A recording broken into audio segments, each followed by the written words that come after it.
যেই মেয়ে কোনো পুরুষের মন ভাঙে, সে পুরুষের মন ভাঙে না, সে পুরুষের ক্যারিয়ারটাকে একদম দুই হাত দিয়ে ভেঙে চুরে ধ্বংস করে চূর্ণ বিচূর্ণ করে দেয়।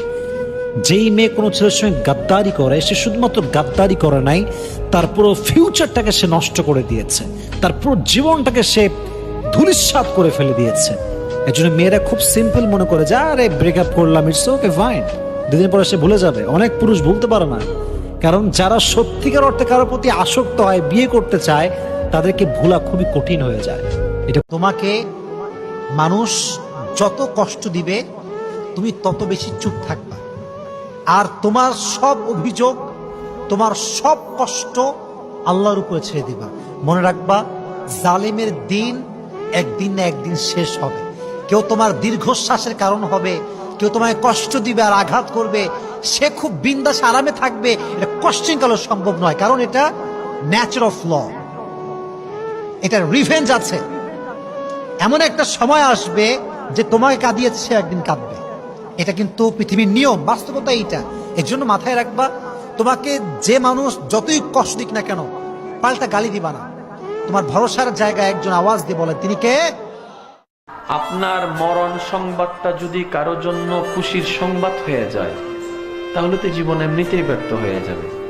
জীবনকে এমন ভাবে একটা জীবন বানান যেন আপনি মারা যাওয়ার পরে আপনার মৃত্যু সংবাদটা শোনার পরে আপনার পরিবারের মানুষ না, আপনার আশেপাশের এলাকার মানুষও যেন আফসোস করতে বাধ্য হয়, একটা ভালো মানুষ ছিল, একটা ভালো মানুষ ছিল।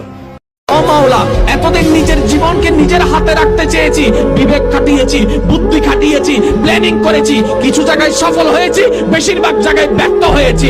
ভালোবাসলাম সুখের আছায়, লাভ থেকে বের হলাম, এখন কান্নায় আমার দিন কাটছে। মাওলা, আমার জীবন নিয়ে আমি আজকে থেকে আর ভাববো না, আমি তোমার রহমতের উপর ছেড়ে দিলাম, তোমার রহমতের উপর ছেড়ে।